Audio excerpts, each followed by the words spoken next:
Welcome to Let's Chat. And today we've got our special guest on, but before we do that, let's read out what our mission is. Our mission is to educate and engage with our audience with lively discussions with experts to gain their experiences, tips and benefits of the business and well-being practices they can offer us. Now, I'd like to hand over to Simon to introduce our show to you. Good morning, everyone, and welcome to Let's Chat with Simon and Tony. So my name is Simon Bowden, and I'm an international marketing business coach. I'm also a master coach, which means I've coached in excess of 10,000 hours. And my passion is helping business owners and entrepreneurs that have got a fire in their belly to want to transform their business into a profit-making machine. As you know, Tony, I love what I do and I love the results that I achieve for my clients. So yes, as you just said, we have a very special guest with us today, Tony, and we are very lucky to have the legendary Ed Zia joining us on Let's Chat. Edward, Tony, Edward has a very impressive bio and you'll like this. Edward is also an international master coach and speaker. He's a master trader and influencer. He's also a military veteran and Christian. He's a marketing mentor. He's a meetup and teachable leader. And of course, the one and only, he's married to the beautiful and wonderful Lassie Zia. Welcome, Ed. And just tell us where you are. I'm intrigued where you are this morning.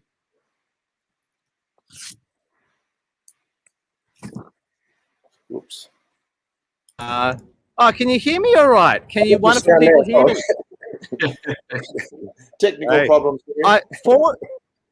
No problem. Just for this event, because I'm with the wonderful Simon and Tony, I've decided to go to a very exotic location. I'm standing right under the Sydney Harbour Bridge right now. So check out that engineering construction. That's beautiful.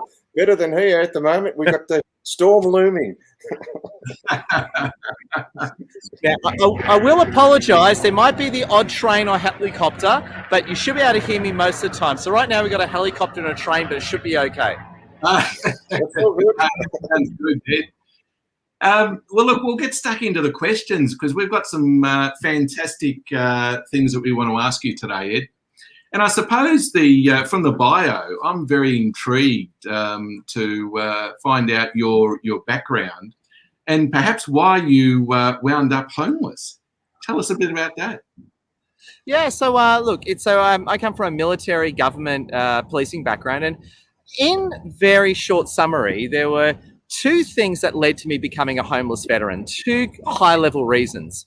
One was mental illness, having PTSD from an injury within the government, as in post-traumatic stress disorder. However, that's not all of it. The other part of it was scarcity thinking.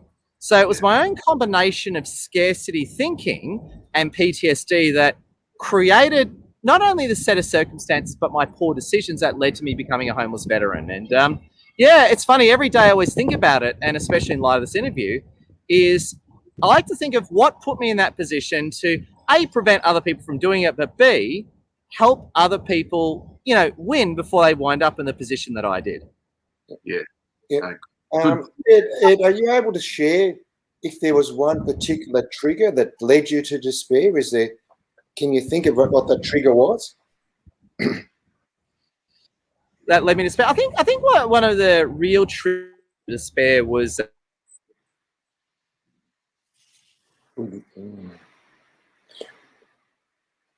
We're losing you, Ed. A lot of my very good friends got killed. So look, dark journey that got me thinking in a unique way. So I think losing a lot of friends was part of it, but also too, I had a bit of rough times in my employment career afterwards. So when I finished the military, I was in a few high-level jobs. I had a few rough times there that got me into that despair mode that led to me going down that path of destruction that led to me being a homeless veteran. Oh, okay. So how did mental illness play part of that, Ed? Say again, please. How did mental illness play a part of it? Yeah, well, having PTSD, for those that know what I'm talking about, it's basically, in a way, I'll describe as really bad anxiety. So I used to be quite fearful, quite scared, quite timid all the time. And it was basically a combination of being a chicken combined with scarcity thinking that really caused a lot of problems. So I used to be, so a lot of people look at me and say, oh my God, Ed, you're a natural, you're this, you're just awesome. They feed my ego and all that. And a lot of people incorrectly assume I was born this way. Absolutely not. I used to be a very shy, timid sort of character. I used to have trouble talking to people. And I've been through some very rough times. And it's that experience which really, I suppose, is what I've been unpacking a lot lately. Yeah. So just on that, what you obviously woke up one day and decided that you were going to change from being a chicken and you decided to get yourself out there. What caused that change?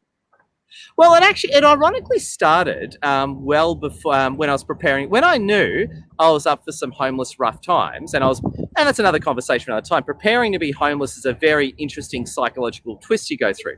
When I was preparing for that stage of my life, I immediately started. I kind of already clicked that I've put myself in this position. That is, I knew immediately why I was there. I knew it was my scarcity thinking, which led to poor decision making, plus my mental illness from the government that put me in that position. And that's when I was already starting to change as I was entering homelessness. So right before, when I was preparing for that, I was already in the process of changing. And in fact, arguably, I already changed before I was homeless. It's just that homeless was the process playing out.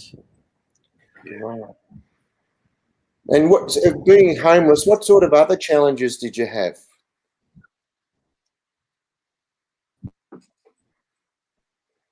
Tell us more about that. The feeling of being homeless, and how did you sort of get through that?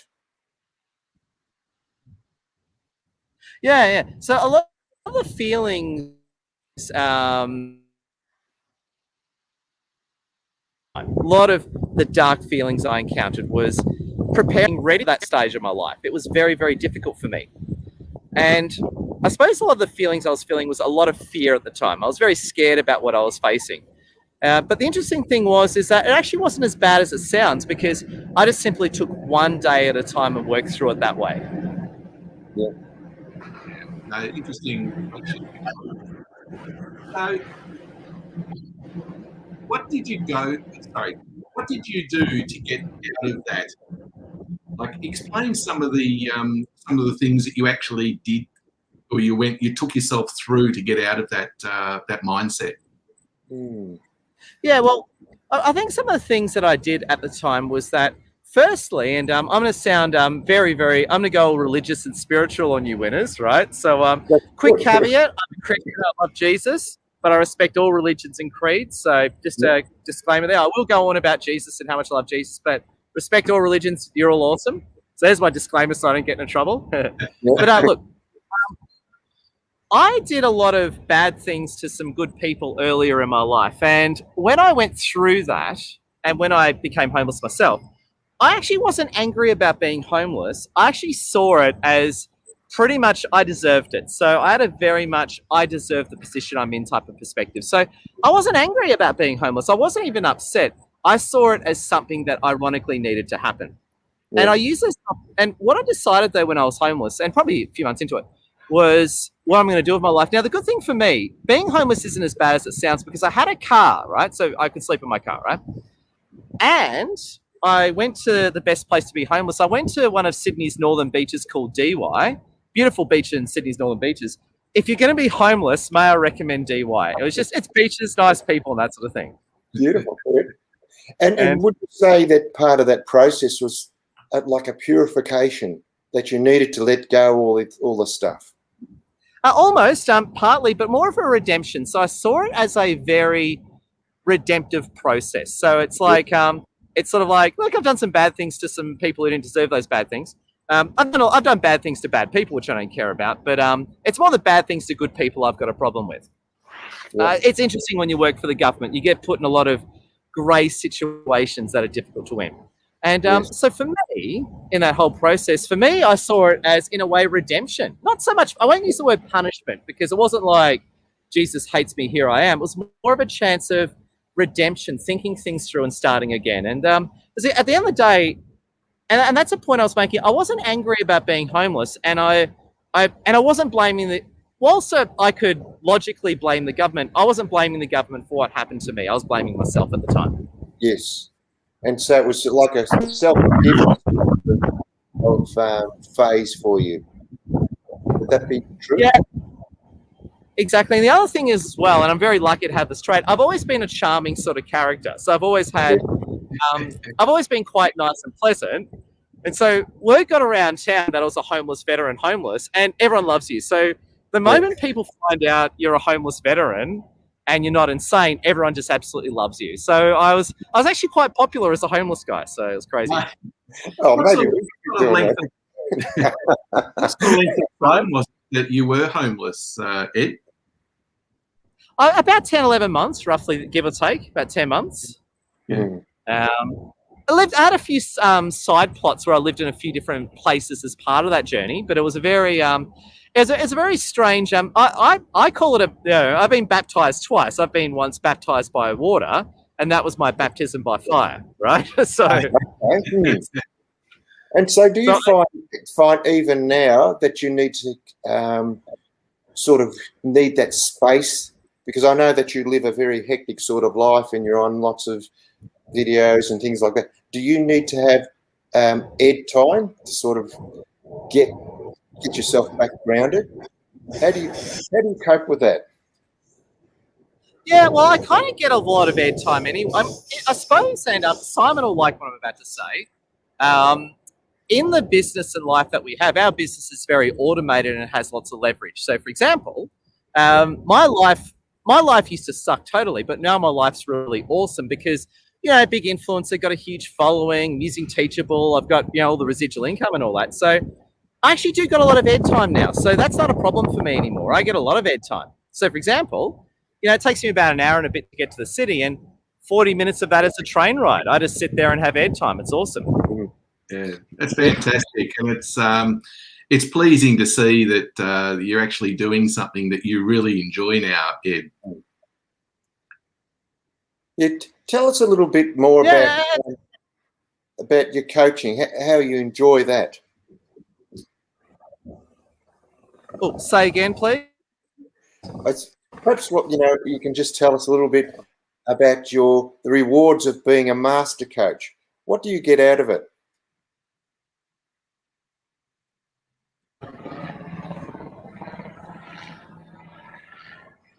Hello. Oh, please say again. Please say again. I love StreamYard. Please say again.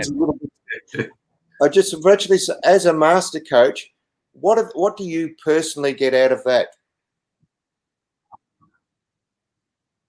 Well, I think it's. We've lost Ed. No. Hopefully he'll come back very shortly. So this is the very first time that we've had our star guest. He's coming back.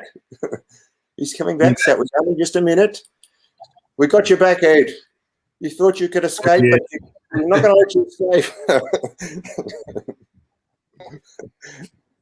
So you're answering, why did you personally, what personal rewards do you get out of being a master coach? Yeah. Tell us. Well, firstly, I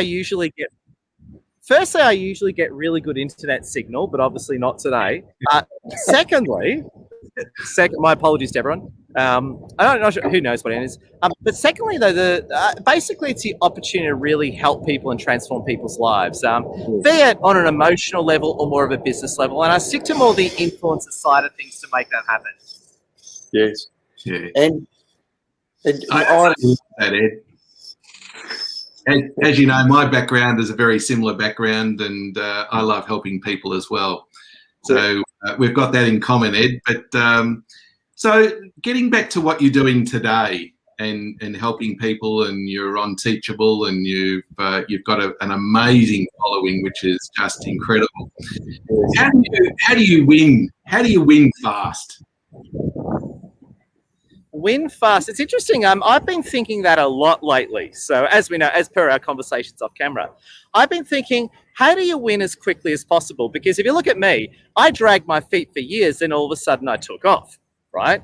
And everyone's saying to me, Ed, how'd you take off so quickly? Well, the simple answer for that is that that's why I put out so much content. I found that for me, using LinkedIn, Facebook, and Instagram, and sharing a lot of powerful content is helping take off so quickly. That's why I'm so into content, because it's sharing that content that's made me incredibly famous. Yeah. So can you give us some tips to the people that are actually listening to this this show today, or on our recording, of course, tips that you could perhaps help these people?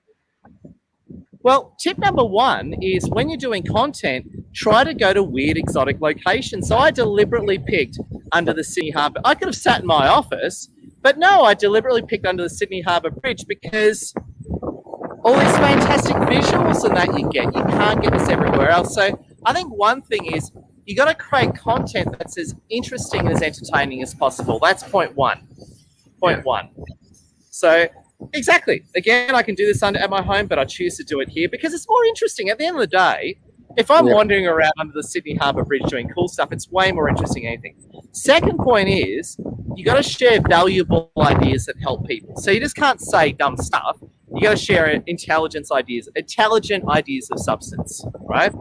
Which, if you're watching the show, you're obviously an intelligent person, won't be a problem. And the third thing is you got to be putting out content all the time. You got to do heaps of content.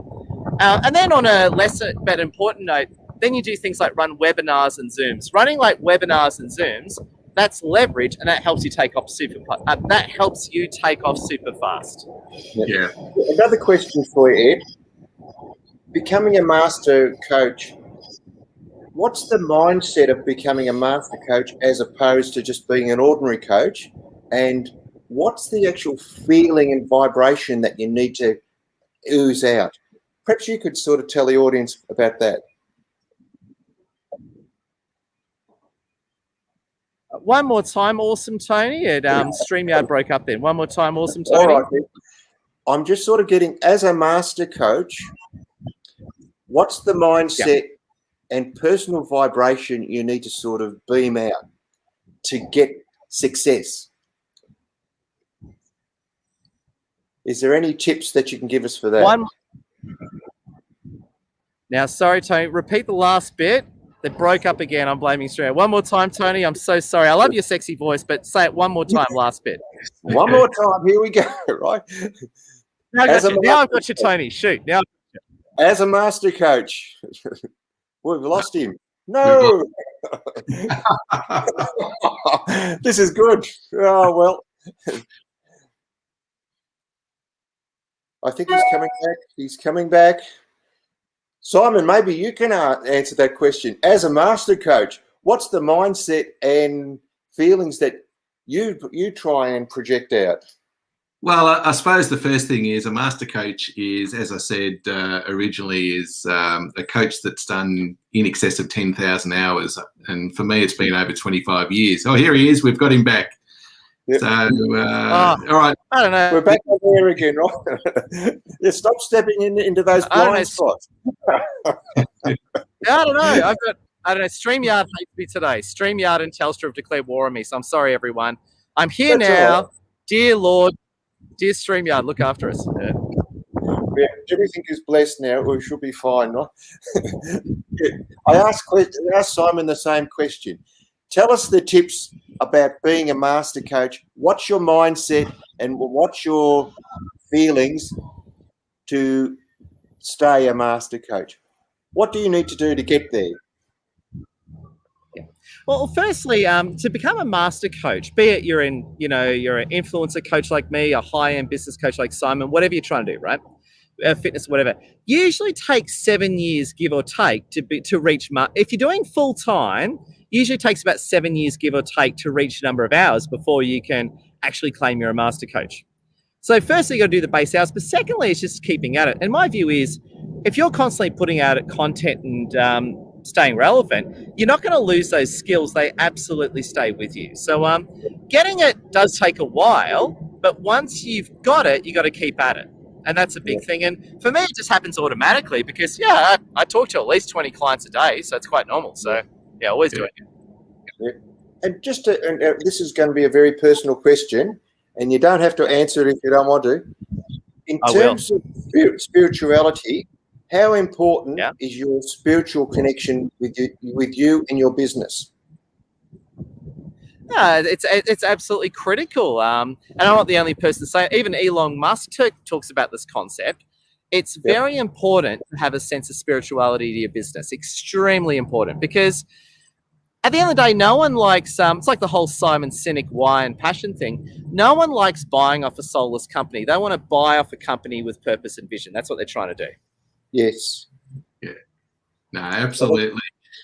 Can you give us while we've got you, Ed, can you give us a bit of a rundown on what you've achieved in the last 12 months? Well, probably double the business size during one of the weirdest years ever. Obviously 2020, so double the size of the business. But the other thing that's interesting, and this bit I really like, the other thing that we've really achieved beautifully is, for Lassie and myself, we've become huge international influencers, which A, it's good for us because we make more money, so we get more customers and that, but B, it allows us to create the social change that we're doing. So, for example, I'm driven by my capitalistic motives, but I'm also driven by the social change motives, and which I'm also fighting for as well.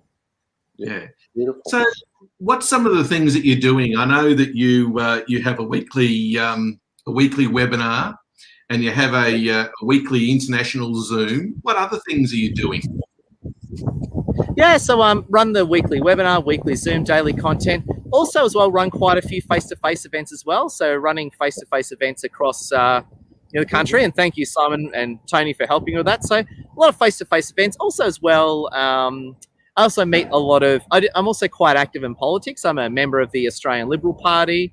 And I do a lot of stuff, can't talk about it publicly, but I do a lot of stuff behind the scenes to support the party and support Australia. Yeah. Beautiful. Yeah. And Lassie's involvement. Tell us, where did you meet Lassie? And obviously it was after you were a homeless veteran. Oh yeah. She wasn't turned on by a guy in a hat and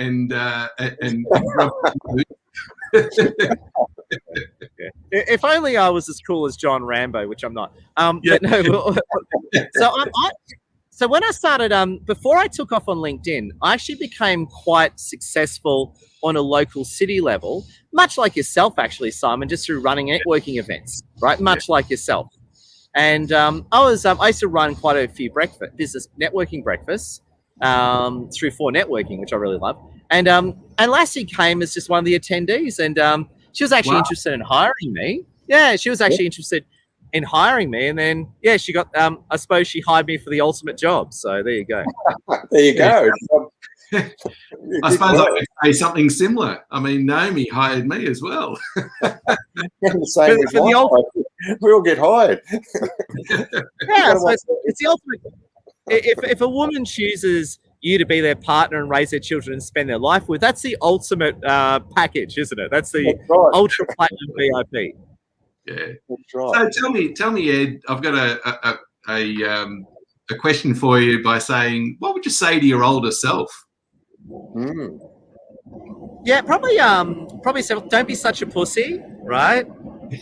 So things like, don't be a pussy, don't care if people don't like you, and relentlessly go after what you're trying to do, and don't hold a thing back, because this got me homeless too, by the way. So I say this with a level of, I suppose, shame and therapeutic release, is that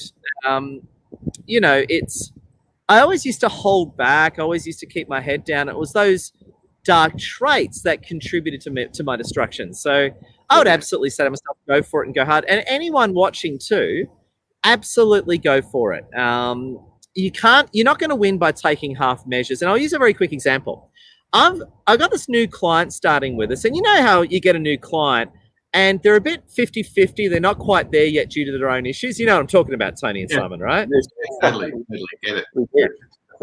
And this person's in that category. They're there, but they're not quite there. They're sort of on that edge. Anyway, and and they were trying to tell me how they want to succeed and become really famous by posting once or twice a week on LinkedIn. And I just laughed at them, right? Yeah.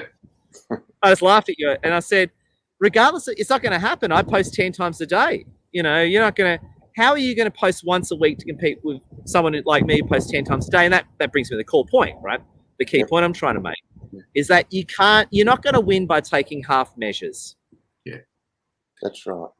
And what would you say to a comment that you're only as good as the people around you? That's a good one. Yeah. I tend to disagree with that. Like, there's a saying out there that you're an average of the 5 people you spend your time with.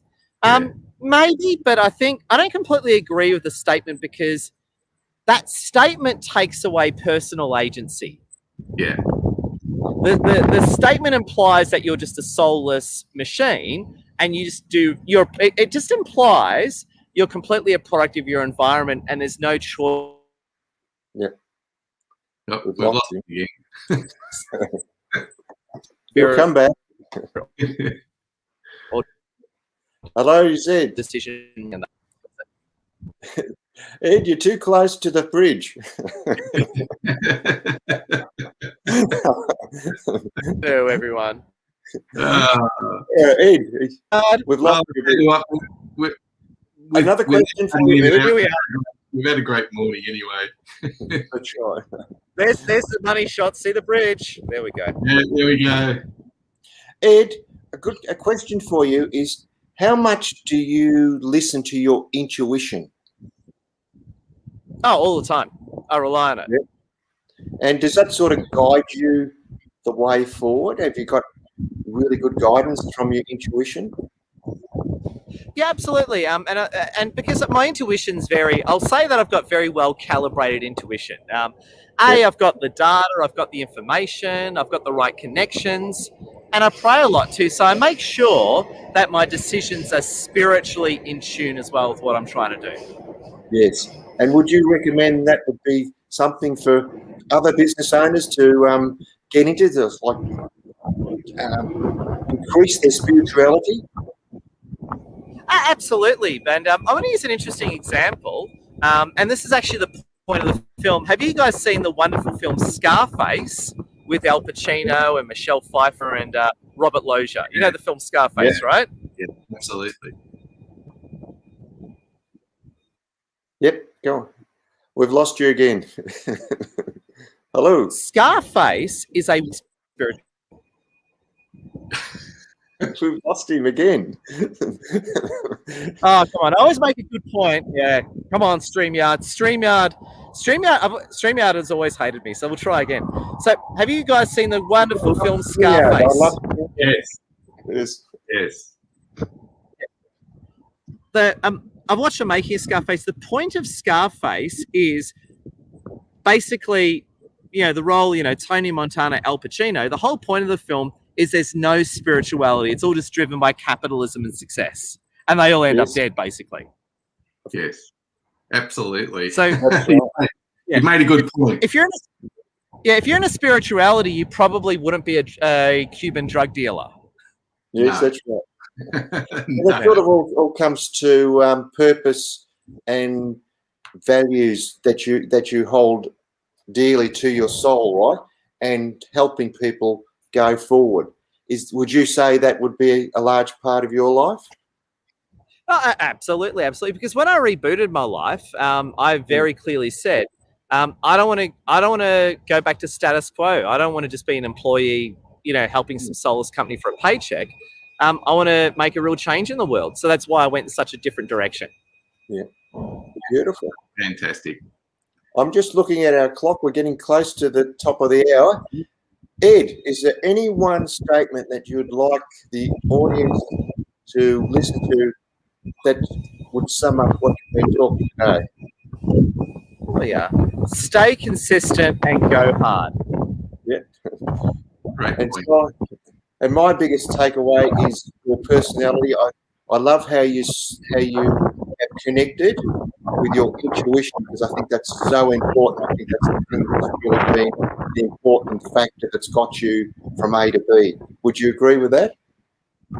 Yeah, core part of it, because again, it was my intuition that especially guided me during my homeless veteran days. Yes. I suppose praying to Jesus, asking for direction, is probably the ultimate form of intuition, Oh. one would say. Absolutely. Absolutely. I think my takeaway, Ed, is seeing the amazing transition between a veteran to, let's say, an online LinkedIn superstar. So it's been a pleasure having you with us today, and I thank you very much for your time, Ed. Yeah, thank you, Ed. Really insightful comments that you've made. And even though we've had a few little technical hitches, it's been really great with your insights. So we love you, and we love the beautiful backgrounds that you've been showing us. We're all jealous here in Melbourne. Yeah, totally. That's the superstar shot right there. The superstar, yeah. All I can say is I'm so sorry. I have no idea what the technical issues are. We'll have to do a full Royal Commission into StreamYard and Telstra after this. Yes, Royal Commission. And but I just want to say, I hope the dialogue and the cool Sydney views have somewhat made up for the technical inconsistencies, probably caused by me. I'm sure it would. All good. Now, our next Let's Chat is a really special one, and it's on Friday the 26th. And we are coming from one of Tony and Sharada's retreats, which is down at St Andrews Beach. And we're going to do something really, really special, and you're going to thoroughly enjoy what we've got planned for you. We're going to be interviewing some of the attendees and asking them some very pertinent questions about, what changes are they going through during a 10-day retreat. So I'm thoroughly looking forward to it, and I know you will too. So I want to hand you back to Tony to say our goodbyes, but thanks again, Ed, for being with us on Let's Chat this morning, and we'll catch up with you very, very soon. Over to you, Tony. Okay, thank you very much, Ed. I endorse exactly what Simon said.